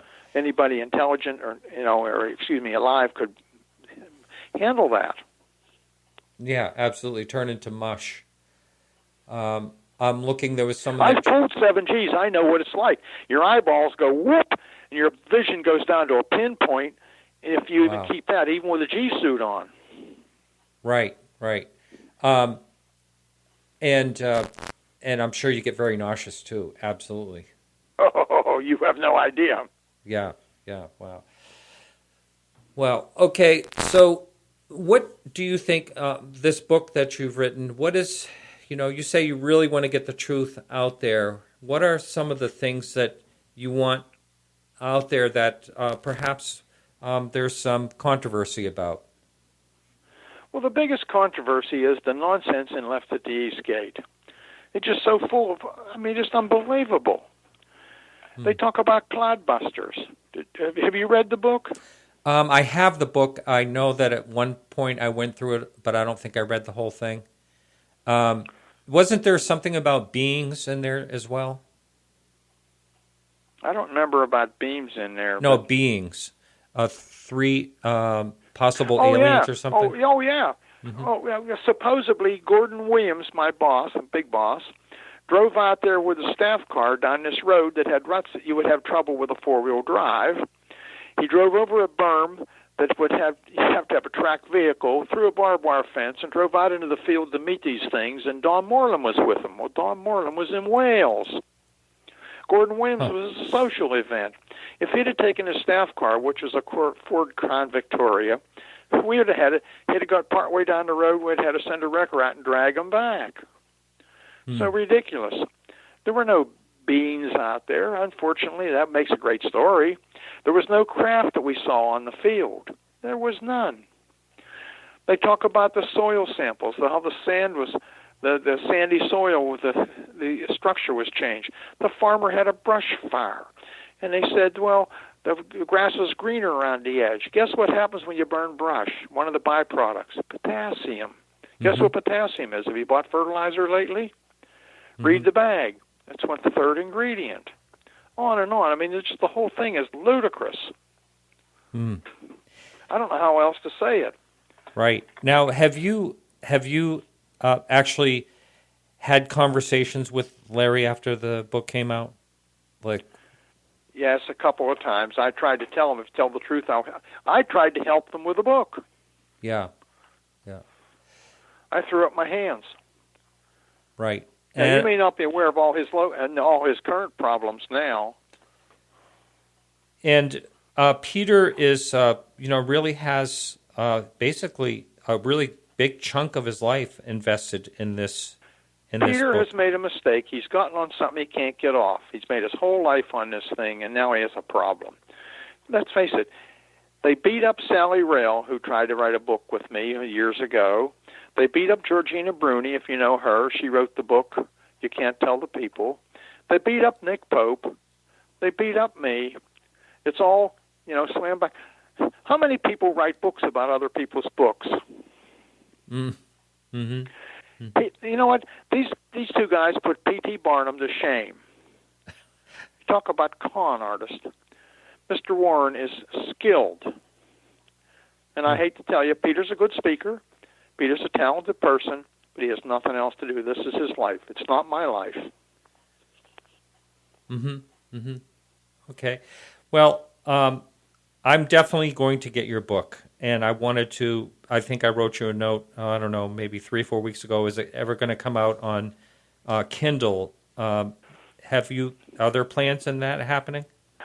Yeah, here's the problem. John Hanson published the book in England. So it's over there. I have a couple copies, but I don't have boxes of them like most authors do here in the States. A publisher does this, and then he puts you on a circuit. You go here and you go there, and you sell books, and you do this, you do a promotional thing. It isn't happening. Amazon has the book. Amazon will print it on demand. I see. They promised to put it on Kindle after the first of the year. That's all I can say. But as I told you earlier, I didn't write the book for everybody in the country to read. I didn't write it to be a bestseller. I wrote it for the serious people that really care what's going on and want to know the truth. That's what the book's for. Yeah. It's going to be a classic, rest assured.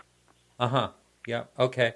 Now, if someone actually wanted to have a signed book by you, can they arrange something like this?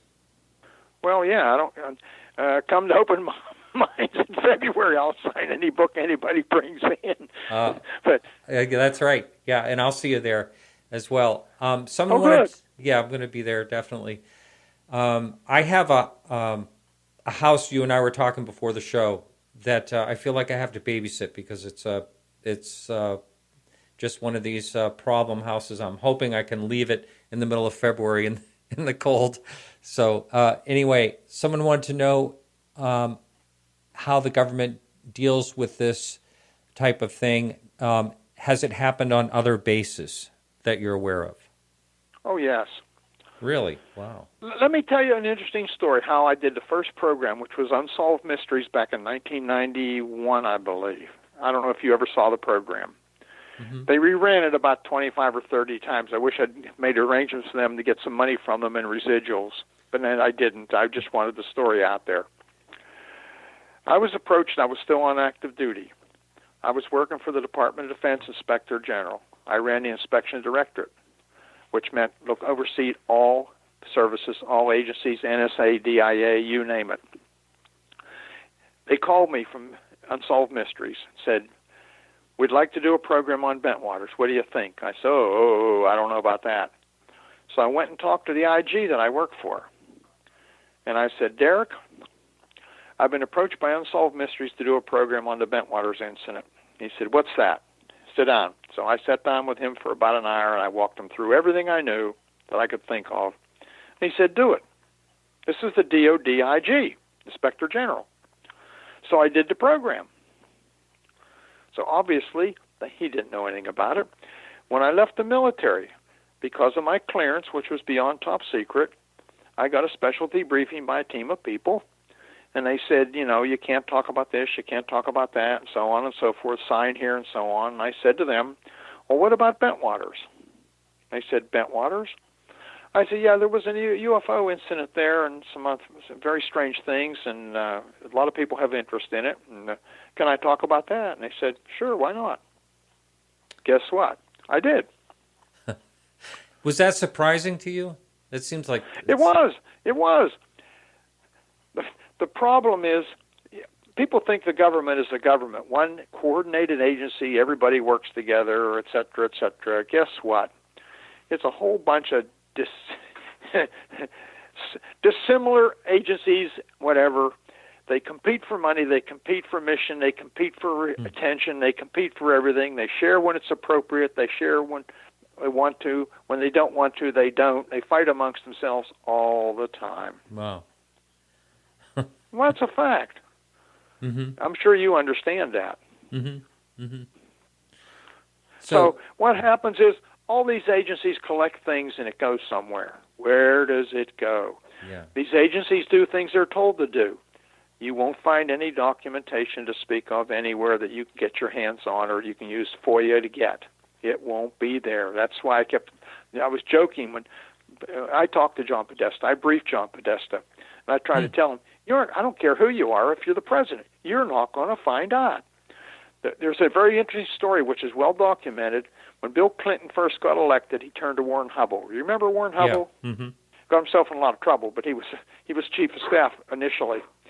And he said to Warren, when he got elected, I want to know two things. Who killed Kennedy and are UFOs real? Guess what? He never got an answer to either one. Right.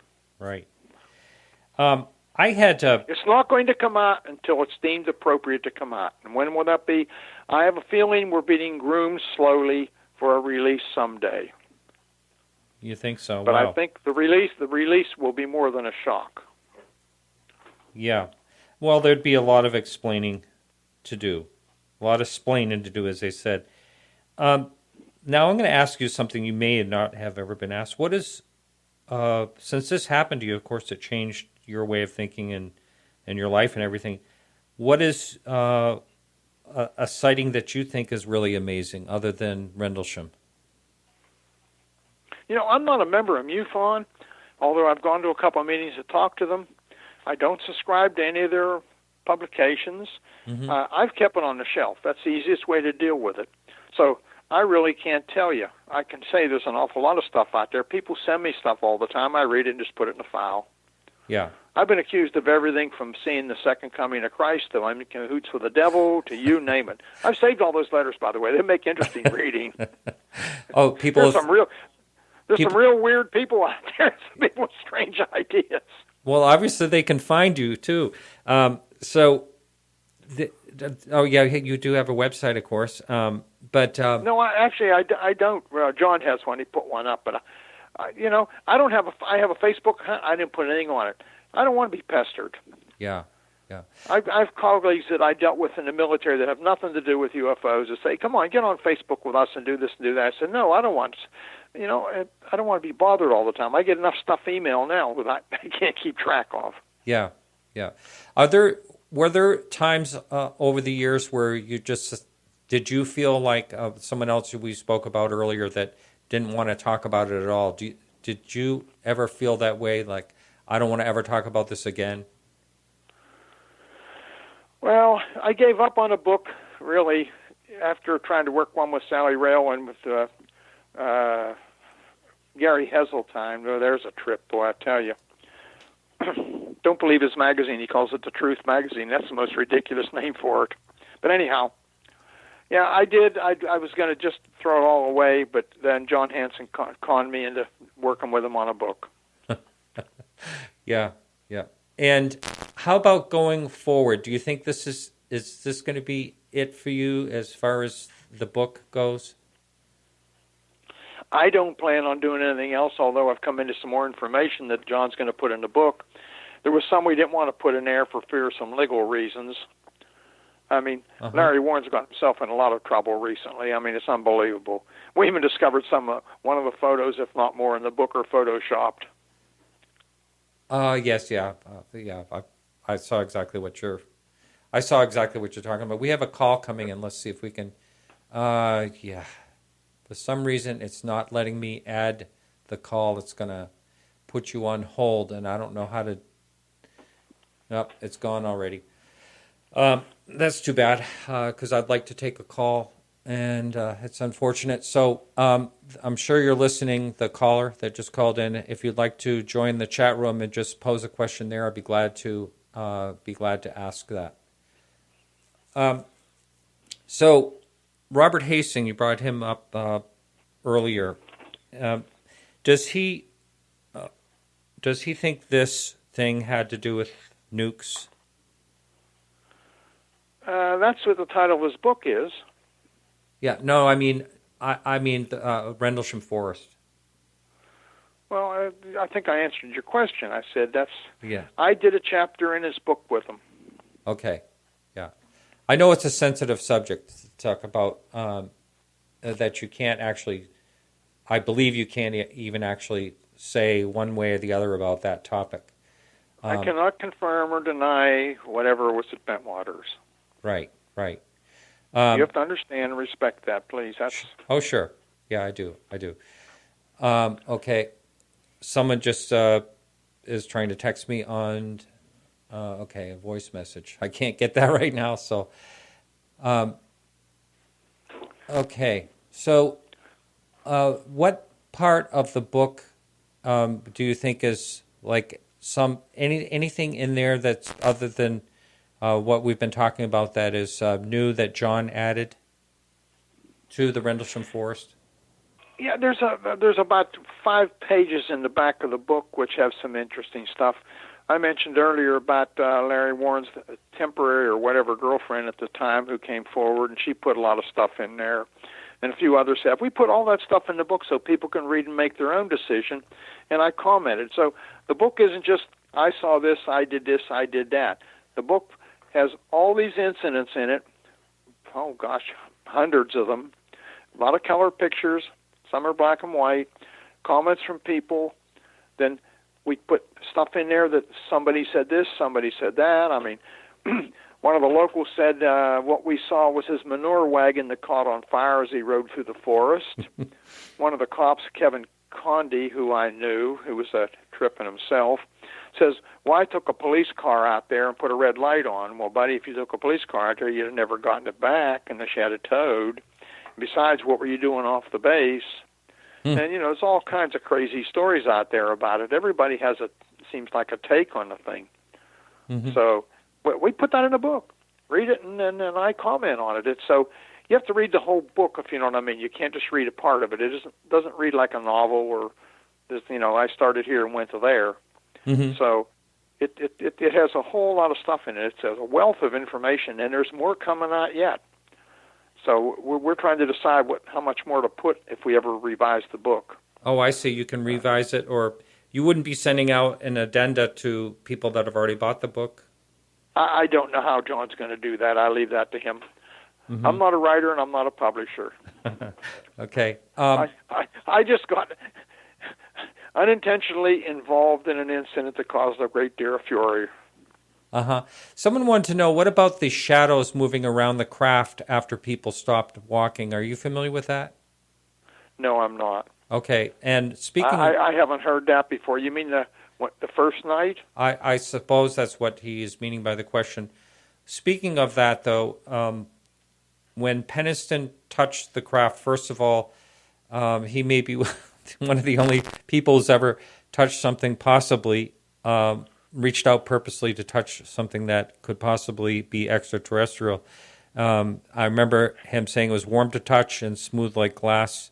That, I think, took a lot of courage to do that. I would never do that in a million years. Okay. I don't think anybody's sure what happened in the forest the first night.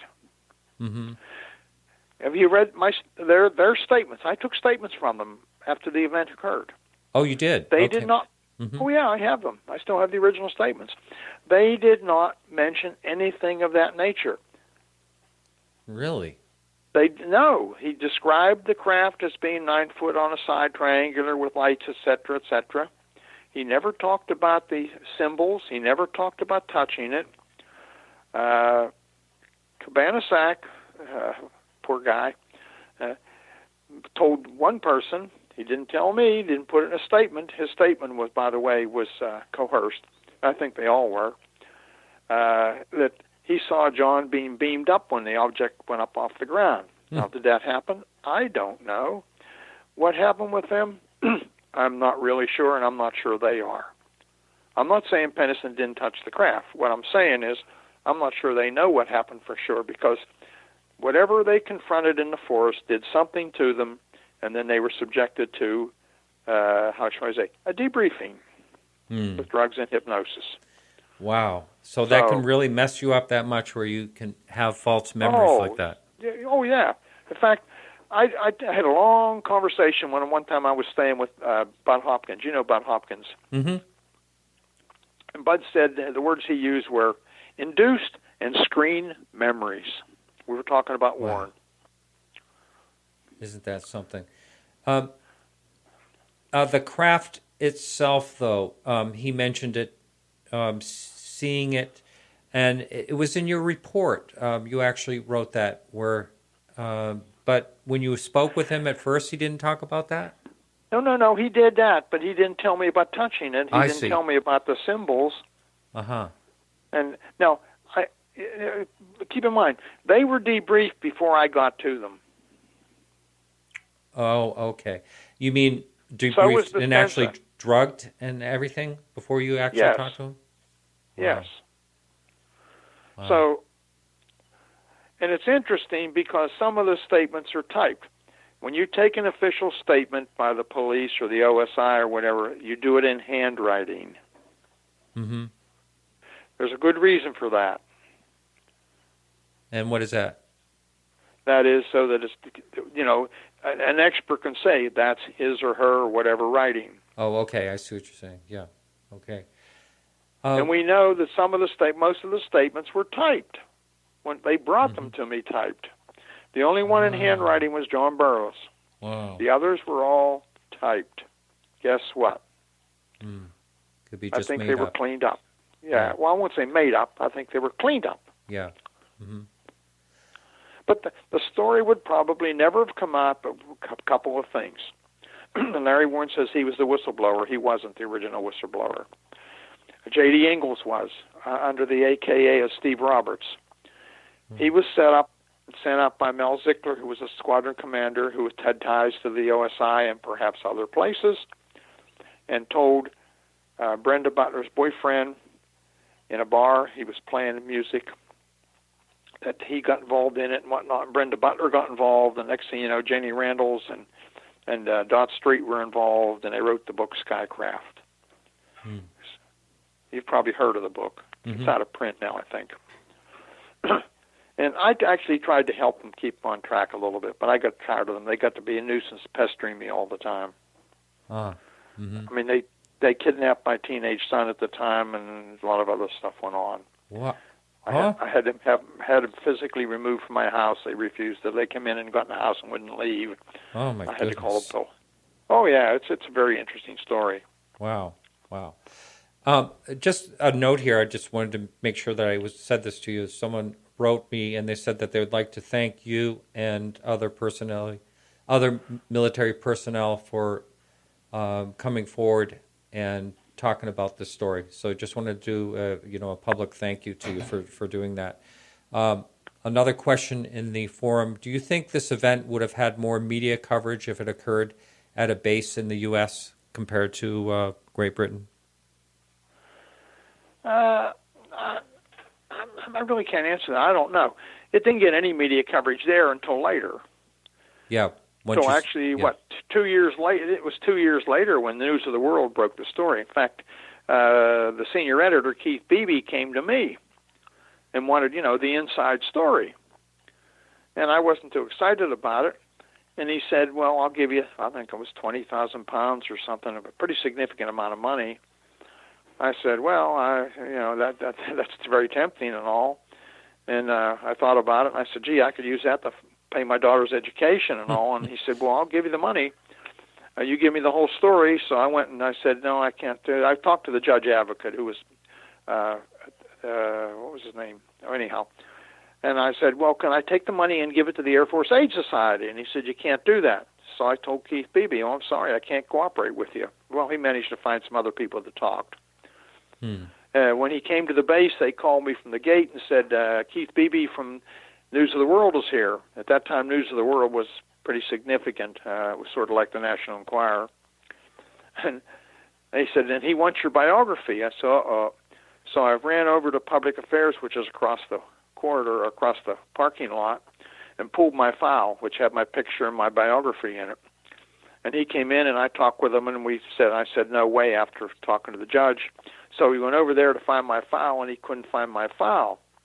So he pulled Gordon Williams' file, and he put his picture in the front page of the News of the World, which caused him some great grief.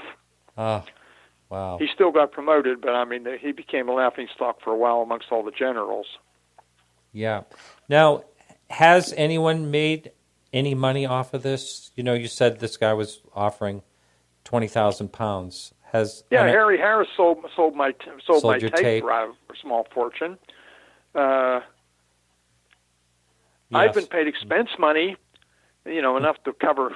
In fact, I've lost money a couple of times going to a couple conferences and whatnot and talking and just to give a speech. But gosh, have I made a lot of money? No. Am I going to make a lot of money off the book? No, I don't expect to make anything. In fact, the last time I went back to England, which was 2 years ago, I went under the understanding that they would just pay my expenses, in other words, my airfare and my meals, and pay for the hotel. And any money made, the idea was we would have it filmed, my presentation filmed, and it would be sold, and all the proceeds would go to the Forest Service there, who desperately needed money to improve that area. Well, the lady that filmed it, guess what she did? She put it on the internet the next day and blew all that. I was furious. Oh, wow. That's one of the reasons I went, 2 reasons: to tell the truth and to make a little money for the Forest Service people. Because they put up with a lot of nonsense because they get swamped with people coming in there. I bet. I mean, I consider, I said in the opening, I consider this, it's one of the top cases of all time, I think. I consider it, I've mentioned that many times in the show.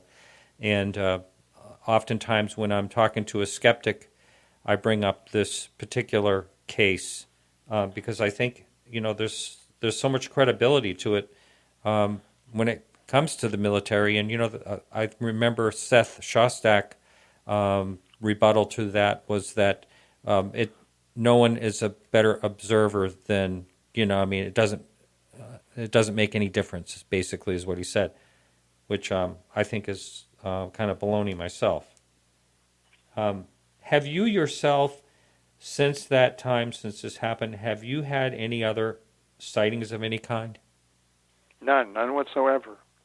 You don't want one either, do you? Not particularly, but I have to tell you, I've had a lot of people approach me that tell me some stories, and some of them are very credible people that are pretty far out there. Yeah. I'm sure that happens, and you've probably had some kind of people that would not want to talk to anyone else about it, right? In fact, my neighbor across the street, who has since moved, who was a very highly respected doctor, told me a very interesting story that happened to him. He said, but I've never told anybody else this, and he only did that after I did the Unsolved Mysteries, and he saw it. He said, I have to tell you, I believe what you said. He said, let me tell you what happened to me. And he told me. I said, wow. And he's not the only one. Some other, like I say, other very credible people, and they don't advertise it in most cases. Yeah. Now, have you ever been like somewhere and someone recognized you? Has that happened? Like walking? A couple of times. Yeah, a couple of times. Not very often. I keep a low profile. I don't go around looking for publicity. Right. Yeah. Now, if I go to a conference somewhere and speaking, obviously some people say, hey, and want to talk about it and ask me questions, which is very reasonable and to be expected.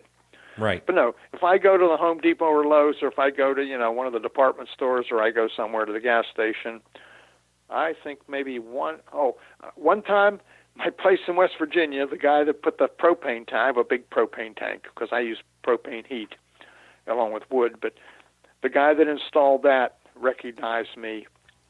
He knew the name. And he asked me a whole lot of questions and whatnot. But other than that, no, nobody bothers me, and that's fine. Yeah. I'm not looking for that. Now, do you stay in touch with a number of people that were there that experienced that with you? From time to time, John Burroughs is after me for something. John's still looking for answers. And John's never going to get answers because there were only 3 of them out there, and 3 of them, they don't know for sure everything that happened. Mm-hmm. and he's just not. He's not going to get answers. He keeps searching here and searching there, and I hate to tell him, but John, put it on. I've been telling him for years. Put it on the shelf. Get on with your life. Don't worry about it. Yeah. You're not going to get answers. Yeah. Don't get obsessed, which he is. Yeah. I think that's kind of the truth for a lot of this field. Is I do this out of total interest. A question that came up that I think could be kind of interesting. What does your family think about this? People close to you think about the situation. Well, my wife used to just put up with it, but she's going to. No, I don't talk about it every day or any day. Of course, a lot's come out recently with the book, and people, and I'm going back and forth with John Hanson trying to sort things out and whatnot. And she probably gets a bit irritated that I spend all the time doing that, but not all the time, but a lot of time doing that.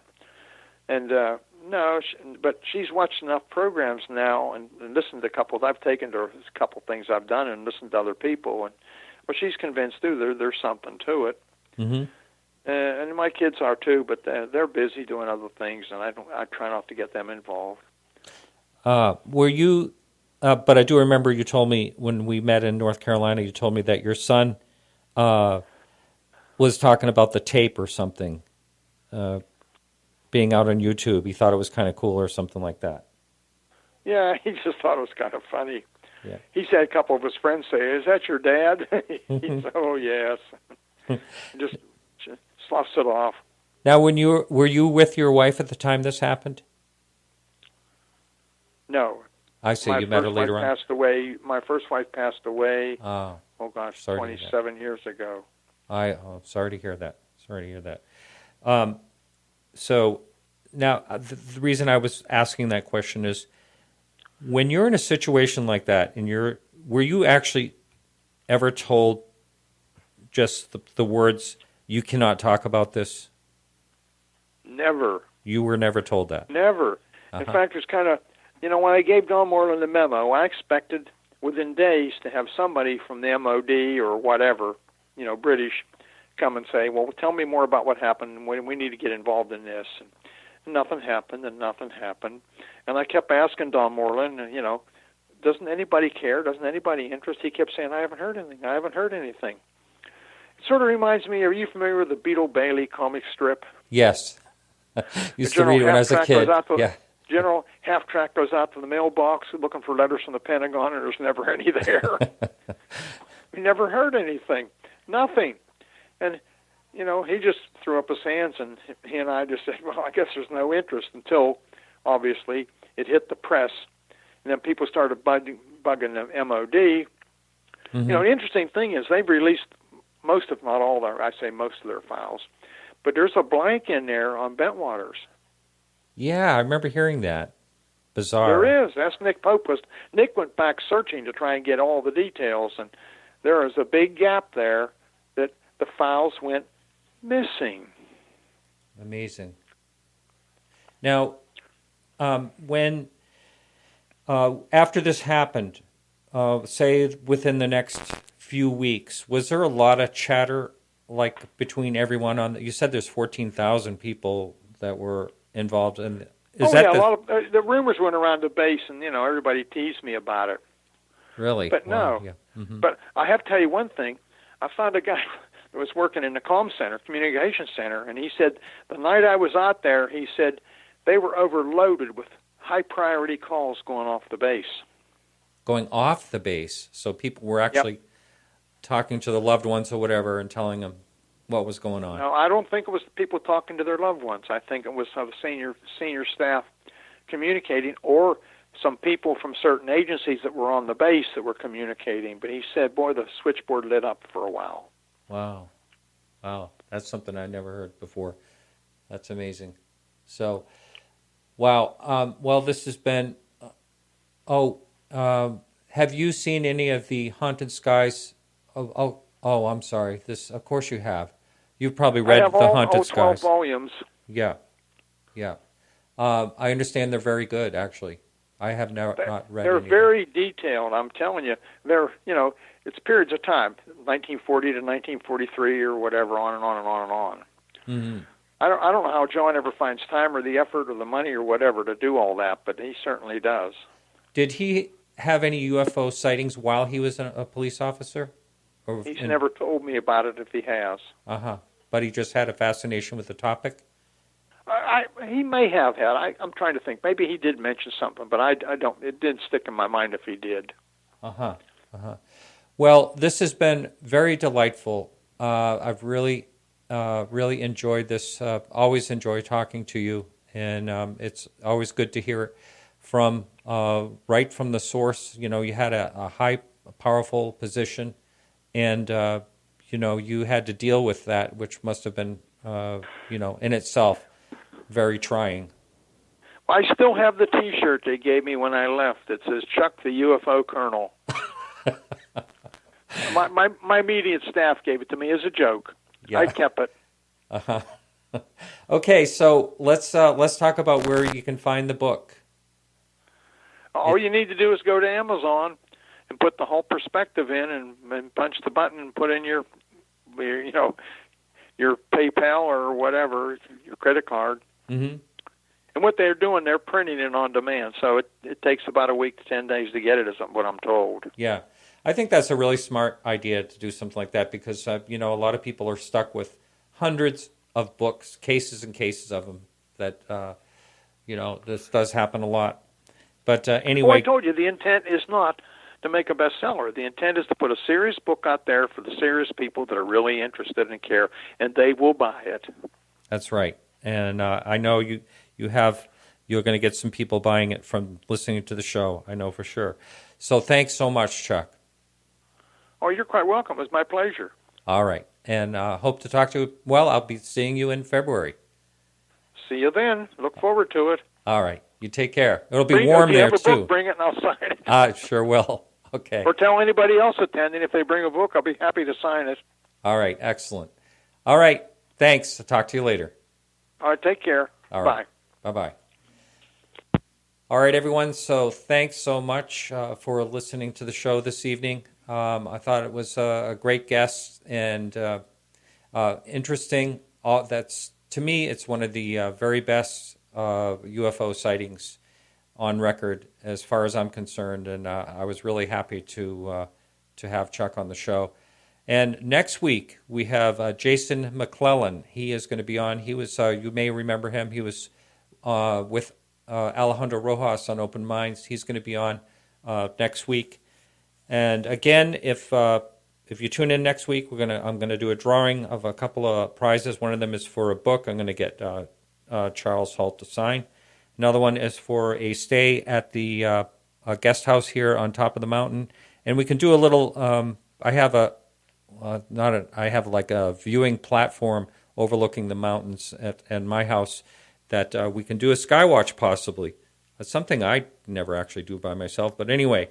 Thanks so much for listening, and we'll be back next week. And remember to keep your eyes to the sky.